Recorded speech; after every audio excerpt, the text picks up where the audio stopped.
సత్యస్వరూపి అయిన దేవునికి స్తోత్రములు. ప్రభు నామములో మీకు వందనములు. 2026 ఆగస్టు 15వ తారీఖు ఏర్పరచబడిన దైవవాక్యం యోహాను సువార్త 8వ అధ్యాయం 31 నుండి 34 వరకు. మీరు నా వాక్యమందు నిలిచిన వారైతే నిజముగా నాకు శిష్యులై ఉండి సత్యమును గ్రహించెదరు. అప్పుడు సత్యము మిమ్మును స్వతంత్రునిగా చేయును అని చెప్పగా, వారు మేము అబ్రహాము సంతానము, మేము ఎన్నడూనూ ఎవరికి నీ దాసులై ఉండలేదే, మీరు స్వతంత్రులుగా చేయబడుదురని ఎలా చెప్పుచున్నావని ఆయనతో అనిరి.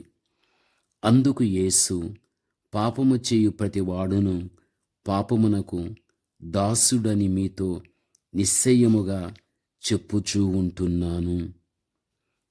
ప్రభువునందు ప్రియమైన వార్లారా, పాపము చేయు ప్రతి వాడును పాపానికి దాసుడనియు, సత్యము మిమ్మును స్వతంత్రునిగా చేయుననియు ప్రభు అయినటువంటి యేసుక్రీస్తు తెలియపరచగలిగాడు. నిజమే. ఈ రోజున మనం ఆలోచించగలిగినట్లయితే సత్యము యేసుక్రీస్తే. ఆ సత్యమైన క్రీస్తు ఈ రోజున మనం స్వతంత్రులుగా జీవించటానికి, పాపబంధకములలో నుండి మనకు విముక్తిని ప్రసాదింపచేయగలిగాడు.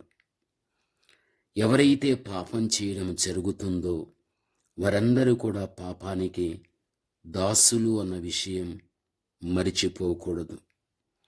ఇట్టి భయంకరమైన పాపదాస్యము నుండి మానవులను విమోచించి సర్వస్వతంత్రునిగా చేయటాని కొరకే దేవుడు నరుడై ఆయన ఇహానికి రావడం, ప్రాణాన్ని పెట్టడం, మనలందరినీ కూడా సత్యములో స్వతంత్రునిగా చేయడం అనేది జరగగలిగాది. ఎంత ప్రేమ దేవునికి మన విషయంలో ఉంటున్నదో మనము గ్రహించాలి. అది కేవలం ఆయన కృప, ఆయన కృప. అందుకే వాక్యం చెబుతూ ఉంది, మీరు కృపకే గాని ధర్మశాస్త్రానికి లోనైన వారు కారు, కనుక పాపం మీ మీద ప్రభుత్వము చెయ్యదు అని రోమా 6:14 మనము చూడగలం. యేసుక్రీస్తునందున్న వారికి ఏ శిక్ష లేదనియు, క్రీస్తు యేసునందు ఉన్నవారు ఎవరు, వారందరూ కూడా సత్యములో స్వతంత్రులుగా జీవించువారు అని దైవవాక్యం మనకు తెలియపరుస్తూ ఉంటున్నది. ఈ రోజున దేవుని బిడలగా మనం గ్రహించవలసినటువంటి పాత నిబంధన కాలపు యొక్క చరిత్ర మనము జ్ఞాపకానికి తెచ్చుకోగలిగితే, లేవీకాండం 26:13, మీ కాడి పలుపులను తెంపి మిమ్మును నిలువుగా నడవజేసి తిని. ఈ మాట విమోచించబడిన ఇజ్రాయేలులతో దేవుడు చెప్పుచూ ఉన్నాడు. వారి మీద కాడి విరగగొట్టి కాడి పలుపులు తెంపివేసి నిలువుగా నడవజేసి తినని ప్రభువే ఇక్కడ చెబుతూ ఉన్నాడు. ఇజ్రాయేలులు పూర్వపు దాస్యమును జ్ఞాపకానికి తెచ్చుకోవడమే జరగగలిగితే, వారు ఐగుప్తిలో ఫరోకు దాసులై ఉండగా వీరి దాస్యపు యొక్క కాడి వలెను, వారి వెట్టి పనులు కాడి పలుపుల వలెను బైబిల్ గ్రంథము ఉదహరించబడగలిగాది. అలాంటి కాడి పలుపులు మెడ మీద నుండగా ఎలాగువ నడవగలరు? ఈ రెంటింటి వలన బంధింపబడిన నరుడు వంగిపోయి నడుచుచున్నాడు అనేటువంటిది మనకు తెలిసిన విషయమే.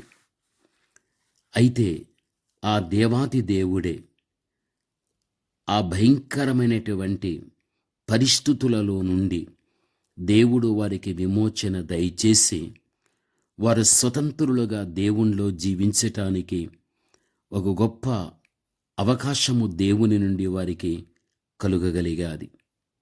ఈ రోజుల్లో పాపి తన పాపాన్ని బట్టి బానిసత్వంలో ఉంటున్నాడు. కాడి కింద ఉండి దాని నుంచి బయట రాలేని పరిస్థితులు. అందుకే ఈ రోజున దురలవాట్లు అనేటుడు కాడి పలుపుల వలె బంధించడం అనేది మనము చూస్తూ ఉన్నాం. ఈ స్థితిలో స్వతంత్రం ఎక్కడ ఉంటుంది?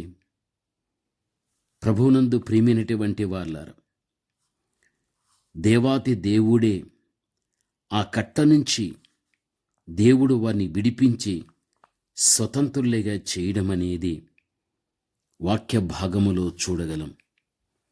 ఈ రోజున దేవుని యొక్క మాటలు వినుచూ ఉన్నటువంటి దేవుని కుమారుడుగా, దేవుని యొక్క కుమార్తెగా ఎక్కడైనా మన జీవితంలో సత్య విషయములో స్వతంత్రులుగా జీవించలేక ఇంకా పాపమనేటువంటి కాడి క్రిందనే మనం ఉండి దాని నుంచి బయట రాలేక స్వతంత్రులుగా జీవించలేక సతమతమవుతున్న పరిస్థితుల్లో ఉండినట్లయితే కరుణామయునటువంటి దేవాతి దేవుడు నీ పక్షమున ఉండి ఆయనే నిన్ను విమోచించి సర్వసత్యములో నిన్ను స్వతంత్రురాలినిగా దేవుడి చేసి నడిపించటానికి ఇష్టపడుతూ ఉంటున్నాడు.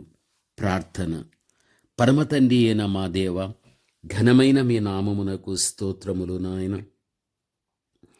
దేవా, మీ వాక్యాన్ని బట్టి చూడగలిగినట్లయితే సత్యములో ఈ రోజున స్వతంత్రులుగా మేము జీవిస్తున్నామంటే మా ఎడల మీరు చూపిన ప్రేమ అటువంటిది నాయన. ప్రాణము పెట్టినంతగా మీరు మమ్మల్ని ప్రేమించి పాపదాస్యములో నుండి మమ్మల్ని విడిపించి ఈ రోజున మీలో స్వతంత్రులుగా జీవించటానికి కృపను మీరు మాకిచ్చినందుకు స్తోత్రాలు. ఇటువంటి శ్రేష్టమైన అనుభవం మీ బిడ్డలు తండ్రి కలిగి జీవించి మిమ్మల్ని మహిమపరచని యేసు నామములో ప్రార్థన చేస్తున్నాము తండ్రి. ఆమేన్.